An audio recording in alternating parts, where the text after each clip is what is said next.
Bismillahirrahmanirrahim. Assalamualaikum warahmatullahi wabarakatuh. Alhamdulillahirabbil alamin. Wa bihi nasta'inu ala umurid dunya waddin. Asyhadu an la ilaha illallah al-malikul haqqul mubin. Wa asyhadu anna sayyidana wa habibana wa syafi'ana yaumal qiyamah Muhammadan abduhu wa rasuluh al-mab'uts rahmatan lil alamin. Allahumma salli ala sayyidina Muhammadin wa ala alihi wa ashabihi ajma'in, amma ba'd. Bapak Ibu jamaah subuh yang saya muliakan, alhamdulillah, puji syukur kehadirat Allah Subhanahu wa taala, di mana pada subuh hari ini kita kembali hadir untuk mengikuti pengajian rutin. Mudah-mudahan kita senantiasa mendapat hidayah dan inayah dari Allah Subhanahu wa taala. Salawat dan taslim atas junjungan kita Nabiullah Muhammad sallallahu alaihi wasallam sebagai rahmatan lil alamin. Bapak Ibu yang saya muliakan, insyaallah pada subuh hari ini kita akan mengangkat tema tentang malaikat. Siapa sih sesungguhnya itu malaikat dan bagaimana tabiatnya malaikat? Bapak Ibu yang saya muliakan, kalau manusia diciptakan dari tanah, maka malaikat itu sesuai dengan hadis Rasulullah sallallahu alaihi wasallam yang sanadnya dari Aisyah, bahwa malaikat itu, kata Rasulullah, khalaqatil malaikatu min nurin, tercipta dari cahaya. Bapak Ibu yang saya muliakan, kemudian bagaimana tabiat malaikat itu diterangkan dalam Al-Quran dari berbagai ayat. Yang pertama, dalam surah An-Nahl ayat 149 sampai 150, Allah Subhanahu wa taala berfirman tentang tabiat malaikat itu sendiri. Bismillahirrahmanirrahim. Walillahi ma fis samawati wa ma fil ardi min dabbah wal malaikatu wa hum la yastakbirun. Dan kepunyaan Allah lah apa yang ada di langit dan apa yang ada di bumi, min dabbatin, dan termasuk makhluk-makhluk yang melata di muka bumi ini. Wal malaikatu wa hum la yastakbirun, bahwa tabiat malaikat itu yang pertama adalah la yastakbirun, tidak sombong. Bapak Ibu yang saya muliakan, karena malaikat itu tidak memiliki nafsu, makanya yang pertama malaikat itu adalah la yastakbirun, tidak merasa sombong. Yang kedua, wa yakhafuna min fawqihim, tabiat yang kedua malaikat itu adalah wa yakhafuna min fawqihim, dia takut kepada Tuhannya. Bapak Ibu yang saya muliakan, yang ketiga, wa yaf'aluna ma yu'marun, bahwa malaikat itu adalah taat kepada Allah Subhanahu wa taala. Wa yaf'aluna ma yu'marun, apapun yang diperintahkan oleh Allah Subhanahu wa taala maka malaikat itu senantiasa melaksanakan perintah-perintah Allah Subhanahu wa taala, Bapak Ibu yang saya muliakan. Kemudian selanjutnya, tabiat malaikat itu dalam surah Al-Anbiya ayat 26 dan 27 Allah Subhanahu wa taala berfirman, wa qalu ittakhadhar rahmanu walada, bahwa orang-orang musyrik yang ada di Mekah menganggap Tuhan Rahman itu walada, mempunyai anak. Bapak Ibu yang saya muliakan, makanya Allah membantah anggapan mereka dalam Al-Quran. Subhanahu, maha suci Allah, dia tidak memiliki anak dan dia tidak diperanakkan. Saya kira itu tertera juga dalam surah Al-Ikhlas. Bapak Ibu yang saya muliakan, Qul huwallahu ahad, Allahus samad, lam yalid wa lam yulad. Dia tidak beranak dan tidak diperanakkan. Bal ibadun mukramun, karena orang-orang musyrik maka itu menganggap malaikat adalah anak-anak Tuhan. Maka Allah membantah anggapan mereka lewat surah Al-Anbiya bahwa malaikat itu bukan anak Tuhan. Bal ibadun mukramun, malaikat itu adalah hamba-hamba yang mulia di sisi Allah Subhanahu wa taala. Kenapa dia dimuliakan oleh Allah Subhanahu wa taala? Dalam lanjutan ayat ini Allah Subhanahu wa taala berfirman, la yasbikunahu bil qawli wa hum bi amrihi ya'malun.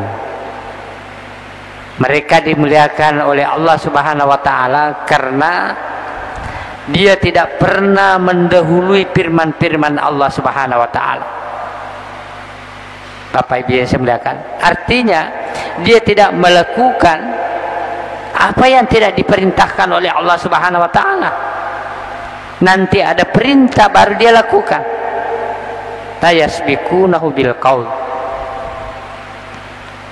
Kemudian yang kedua, Allah memuliakan malaikat itu wa hum bi amrihi ya'malun. Apa yang diperintahkan kepada mereka, ya'malun, mereka melakukan. Itulah malaikat sebagai ibadun mukramun, bukan anak Tuhan, tetapi adalah hamba-hamba yang dimuliakan oleh Allah Subhanahu wa taala.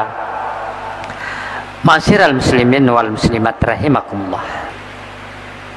Kemudian apa tugas malaikat?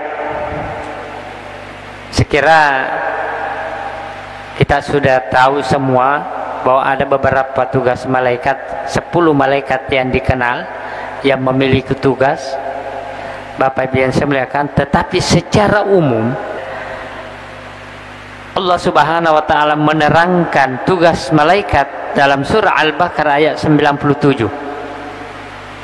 Allah Subhanahu wa taala berfirman, man kana aduwwan li Jibril fa innahu nazzalahu ala qalbik.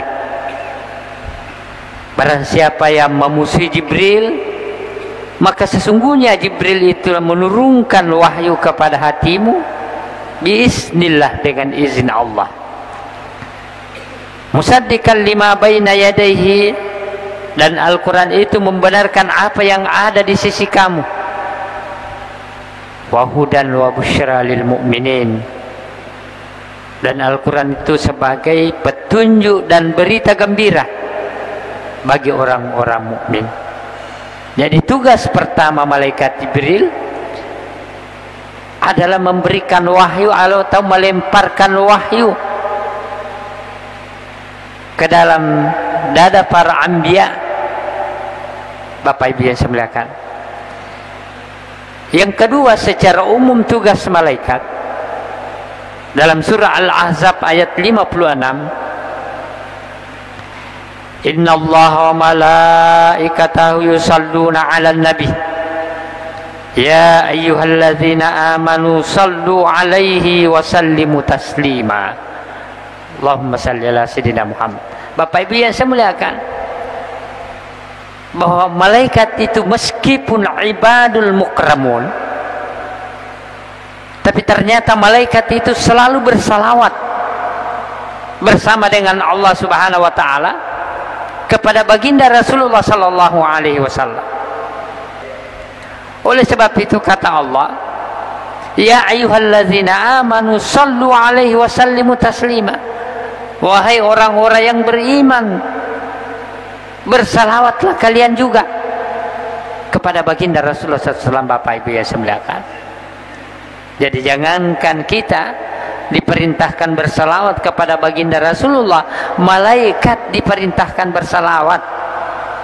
Bapak Ibu yang saya muliakan, dan malaikat tidak pernah ingkar dari perintah Allah Subhanahu wa taala.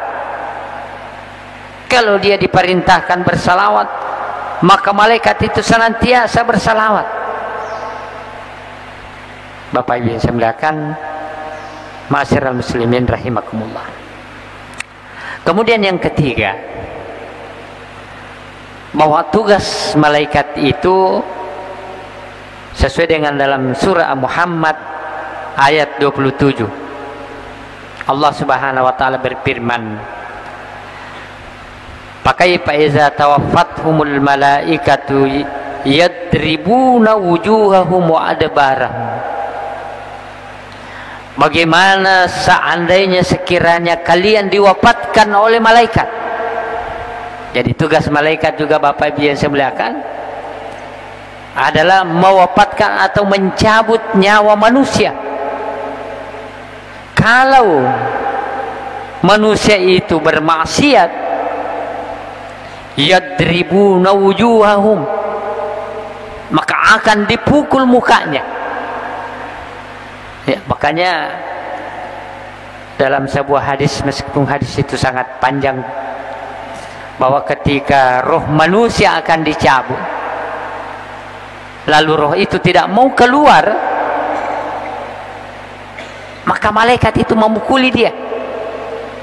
Yadribuna wujuhahum, bukan saja mukanya dipukul, wa adbarahum, punggungnya juga dipukul. Ikhruju, kenapa kamu tidak mau keluar? Begitu dahsyatnya Bapak Ibu yang saya muliakan, ketika malaikat menghadapi manusia yang melakukan kemaksiatan. Ma'asyiral muslimin wal muslimat rahimakumullah. Jadi malaikat juga bertugas mencabut nyawa dan melihat hamba itu, ketika hamba itu adalah pelaku maksiat, maka mereka akan dipukuli oleh para malaikat. Tapi ketika hamba itu adalah hamba yang senantiasa beribadah taat kepada Allah, maka malaikat itu menyayangi hamba Allah yang akan dicabut nyawanya, yang digambarkan dalam Al-Quran, ya ayyatuhan nafsul mutmainnah irji'i ila rabbiki radiyatan mardiyah fadkhuli fi ibadi wadkhuli jannati. Bapak Ibu yang saya muliakan, kemudian yang terakhir, bagaimana kecepatan perjalanan malaikat? Ini juga digambarkan dalam Al-Quran. Bapak Ibu yang saya muliakan, dalam surah Al-Ma'arij ayat 4, Allah Subhanahu wa taala menggambarkan bagaimana kecepatan, kehebatan perjalanan malaikat. Turajul malaikat warruhu ilaihi fi yaumin kana miqdaruhu 50 alfasana. Bahwa malaikat, para malaikat, warru, yang dimaksud dengan warru di sini adalah malaikat Jibril.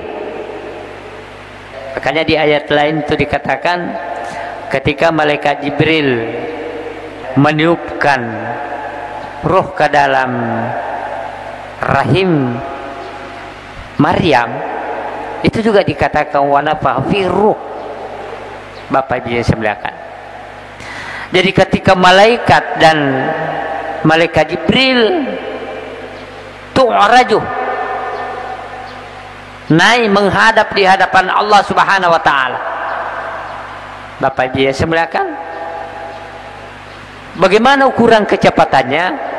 Biyaumin kana miqdaruhu 50 alfa sanatin. Satu hari Bapak Ibu yang saya muliakan, itu ukurannya hitungan manusia 50 alfa sana. Perjalanan manusia nanti 50.000 tahun. Jadi perjalanan satu hari malaikat bandingannya kalau perjalanan manusia 50 alfa sanatin, 50.000 perjalanan manusia, 50.000 tahun. Maksudnya Bapak Ibu yang saya muliakan, begitu hebatnya kecepatan malaikat. Kenapa kecepatan malaikat begitu cepat Bapak Ibu yang saya muliakan? Ternyata nanti di abad modern ini baru ditemukan bahwa tidak ada perjalanan yang tercepat di muka bumi ini kecuali perjalanan cahaya, nur. Malaikat itu kan tadi kata Rasulullah tercipta dari khalaqatil malaikatu min nurin, dari cahaya. Makanya ketika Isra Mi'raj banyak orang tidak percaya, tapi secara ilmiah dibuktikan oleh Al-Quran Bapak Ibu yang saya muliakan. Dulu orang tidak percaya perjalanan Nabi dari Masjidil Haram ke Masjidil Aqsa di Palestina, lalu dimi'rajkan, tidak ada percaya. Katanya tidak masuk logika, tapi ternyata Al-Quran mampu membuktikan secara ilmiah Bapak Ibu yang saya muliakan. Ternyata ditemukan bahwa perjalanan tercepat di muka bumi ini adalah perjalanan cahaya. Ini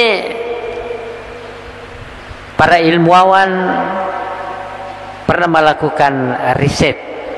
Jadi kalau ada yang tidak percaya penelitian ilmuwan ini bisa meneliti kembali bahwa ukuran jarak bumi dengan matahari itu 149,6 juta kilometer. Ada yang membulatkan 150 juta kilometer ukuran matahari dari bumi. Bapak Ibu yang saya muliakan, jadi 149,6 juta jaraknya matahari dengan bumi kilometer. Lalu kecepatan cahaya dari matahari ke bumi itu juga diukur. Bagaimana kecepatan cahayanya matahari sampai ke bumi? Ternyata 299.792.458 meter per detik perjalanan cahaya matahari. Begitu cepatnya perjalanan cahaya matahari Pak Bu. 299.792.458 kilometer meter per detik, bukan kilometer, meter per detik. Jadi cahaya matahari itu membutuhkan waktu 8 menit 20 detik, dan inilah perjalanan tercepat Bapak Ibu yang saya muliakan. Makanya kalau digambarkan Bapak Ibu yang saya muliakan, kenapa perjalanan baginda Rasulullah ketika Isra Mi'raj minal Masjidil Haram ilal Masjidil Aqsa begitu perjalanan tercepat? Karena itu adalah perjalanan melebihi kecepatan cahaya Bapak Ibu yang saya muliakan.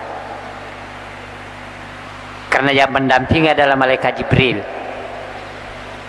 sebelah kanan, sebelah kiri malaikat Mikhail. Malaikat Mikhail itu Bapak Ibu yang saya muliakan, itulah yang mengatur hujan.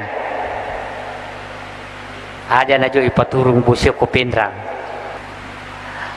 kasih turun hujan di daerah ini. Itulah malaikat Mikhail. Inilah yang mendampingi baginda Rasulullah SAW Bapak Ibu yang saya muliakan. Jadi perjalanannya perjalanan cahaya. Makanya digambarkan dalam hadis itu bagaimana kecepatan perjalanan baginda Rasulullah bersama malaikat Pak Bu dalam hadis yang diriwayatkan oleh Imam At-Tirmizi yang sanadnya dari Abi Hurairah, Rasulullah mengatakan, "Ilam fa inna fawqa zalika sama'aini ma bainahuma masiratun khamsina mi'asana." Bahwa perjalanan antara bumi dengan langit pertama itu perjalanannya Pak Bu, kecepatannya kata Nabi 500 tahun perjalanan antara bumi dengan langit pertama. Kemudian antara langit pertama dengan langit kedua juga 500 tahun perjalanan cahaya. Melalui langit pertama sampai langit ketujuh, setiap langit itu 500 tahun perjalanan kata Rasulullah. Kemudian setelah langit ketujuh naik ke Sidratil Muntaha, itu juga perjalanannya 500 tahun perjalanan cahaya. Dari Sidratil Muntaha naik ke kursi Allah, itu juga 500 tahun. Dari perjalanan kursi masuk ke samudra, ternyata ada samudra yang diciptakan oleh Allah Subhanahu wa taala antara kursi dengan aras, itu juga perjalanan 500 tahun. Antara samudra dengan aras 500 tahun, dan sampai kepada istawa. Para ulama menghitung sebenarnya yang terpanjang umurnya di dunia ini bukan para nabi-nabi yang dulu secara maknawiyah. Kalau ya nabi-nabi yang dulu kan hanya 1000 tahun, 100 tahun, itu secara hakikat. Tetapi secara maknawiyah kalau kita dihitung dari perjalanan Nabi ini secara hakikat, itu 11.500 tahun. Membutuhkan waktu ini perjalanan dari bumi ke alam istawa 11.500 tahun. Jadi pada hakikatnya Rasulullah yang terpanjang umurnya secara hakikat, tapi secara nyata nabi-nabi yang terpanjang, karena ada nabi yang 1000 tahun, 100 tahun dan lain sebagainya. Bapak Ibu yang saya muliakan, Masyiral muslimin wal muslimat rahimakumullah, inilah pelajaran kita pada subuh hari ini tentang malaikat.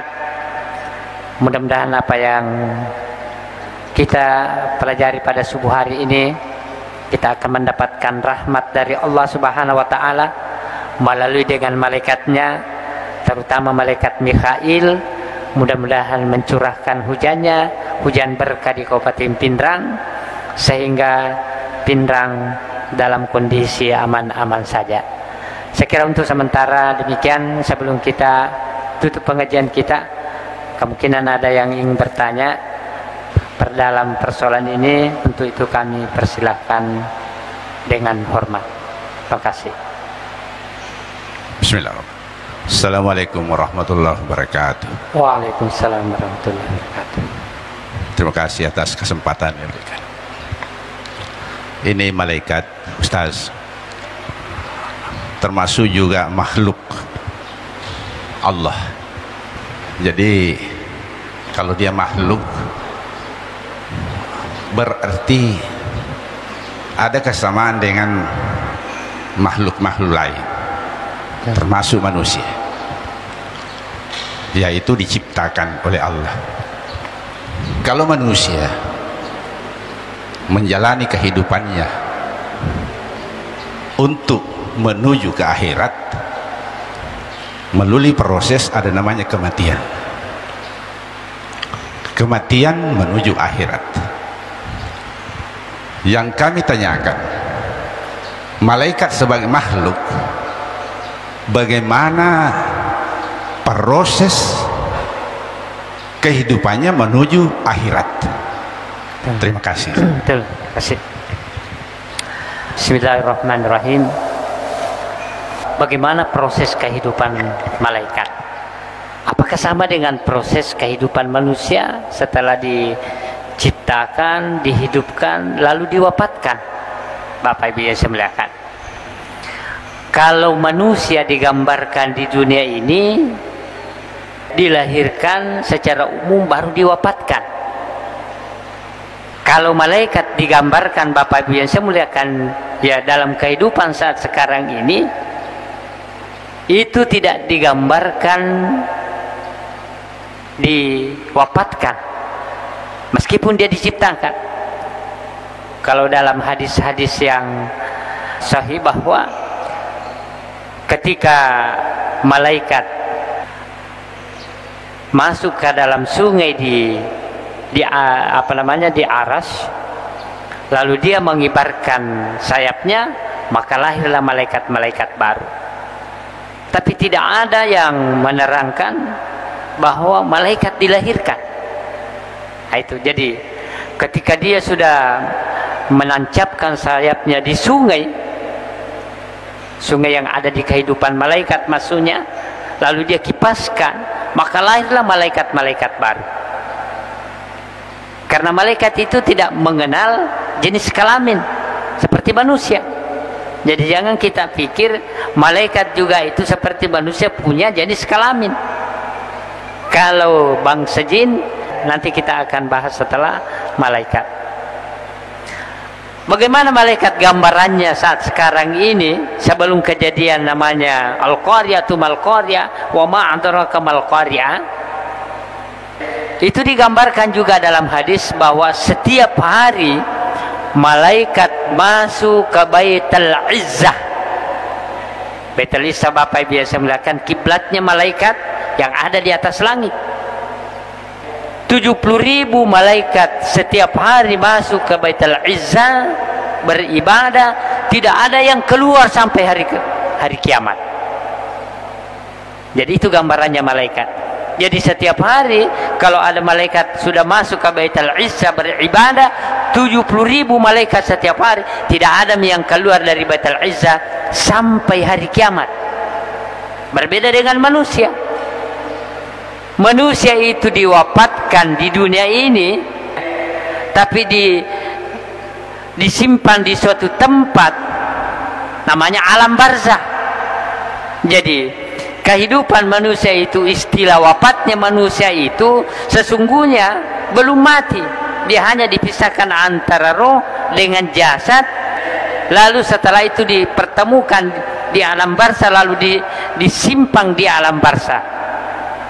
Kalau malaikat tempatnya di Baitul Izzah, tapi nanti pada hari kemudian, Bapak Ibu yang saya muliakan, Al-Qaryatu Mal-Qaryah, Idza zulzilatil ardu zilzalaha, hari kiamat, maka baik manusia yang ada di alam barzah ataupun malaikat, semuanya akan kullu nafsin, semua jiwa akan wafat.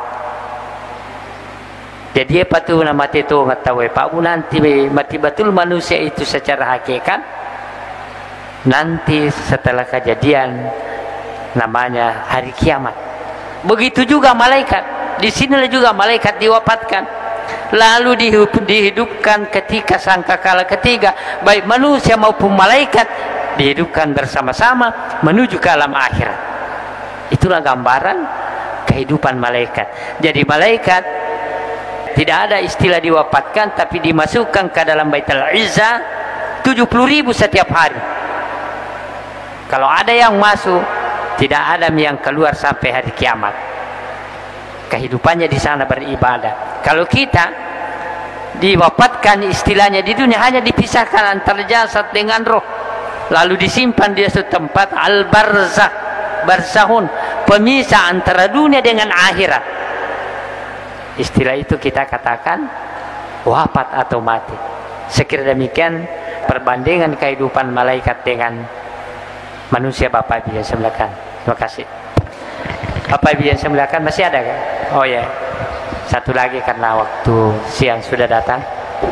Bismillahirrahmanirrahim. Assalamualaikum warahmatullahi wabarakatuh. Waalaikumsalam warahmatullahi. Alhamdulillah wa syukurillah. Bapak Ustaz yang saya menghormati, masih seirama dan senada apa yang dipertanyakan tadi oleh Bapak, bahwa sifat-sifat yang tertentu yang dimiliki oleh manusia pernah diterangkan pada pertemuan-pertemuan lalu. Kemudian tadi dijelaskan ada juga sifat tertentu yang dimiliki oleh malaikat. Pertanyaan saya simpel, adakah persamaan atau di mana persamaan sifat-sifat mulia yang dimiliki oleh Rasulullah SAW dengan sifat-sifat yang mulia yang dimiliki oleh malaikat? Terima kasih. Assalamualaikum warahmatullahi wabarakatuh. Waalaikumsalam warahmatullahi wabarakatuh. Bapak Ibu yang saya muliakan, Allah telah menciptakan 3 makhluk yang memiliki karakteristik yang berbeda dan ada persamaannya. Yang pertama tadi malaikat, Allah ciptakan malaikat tanpa nafsu. Jadi hanya kemuliaan, makanya kata ibadun mukramun. Kemuliaan yang dimiliki hanya bertasbih, memuji dan beribadah kepada Allah Subhanahu wa taala. Yang kedua, Allah menciptakan bangsa jin. Nanti kita juga akan pelajari. Bangsa jin itu mayoritas memiliki nafsu. Makanya ketika manusia mau diciptakan, malaikat bertanya, apakah ya Rabb, engkau akan menciptakan makhluk yang saling menumpahkan darah? Karena dia melihat kehidupan bangsa jin. Allah menciptakan manusia di antara keduanya, memiliki sifat kemuliaan dan senantiasa bertasbih, kemudian memiliki sifat nafsu. Saya kira kita sudah pelajari pada pertemuan yang lalu, nafsul ammarah yang bisa menjatuhkan ke lembah kemungkaran. Bapak Ibu yang saya muliakan, ketika manusia berada di pertengahan, dia mampu melawan hawa nafsunya, mengatur hawa nafsunya.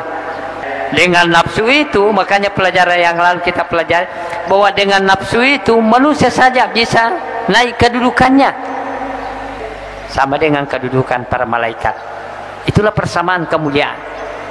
Tapi ketika manusia tidak mampu mengatur nafsunya, sebagaimana yang dikatakan Syekh Nawawi pada pelajaran kita yang lalu, maka manusia bisa saja jatuh ke lembah kenistaan, sama kedudukannya dengan para syaitan, iblis. Bapak Ibu, di situ persamaannya.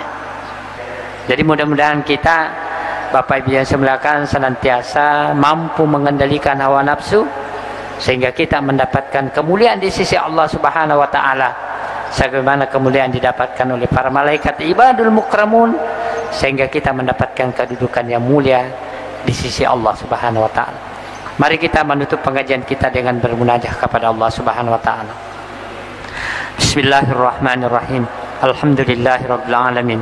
Wassalatu wassalamu ala asyrafil anbiya'i wal mursalin sayyidina Muhammadin wa ala alihi wa ashabihi ajma'in. Allahumma fil muslimina wal muslimat wal mu'minina wal mu'minat al-ahya'i minhu wal amwat innaka samiun karim mujibud da'wati bi rahmatika ya arhamar rahimin. Allahumma inna nas'aluka imanan da'iman wa 'ilman nafi'an wa rizqan wasi'an wa halalan tayyiban bi rahmatika ya arhamar rahimin.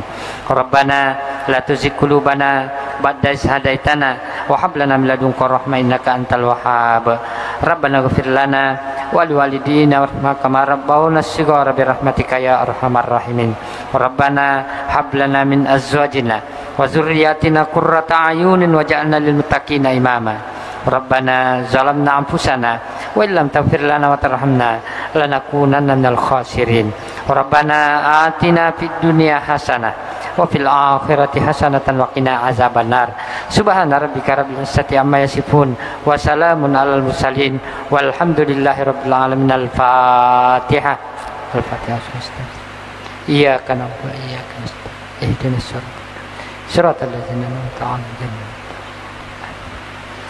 Wa akhir da'wana alhamdulillahirabbil alamin. Wallahu muwaffiq ila aqwamit thariq. Wassalamu alaikum warahmatullahi wabarakatuh.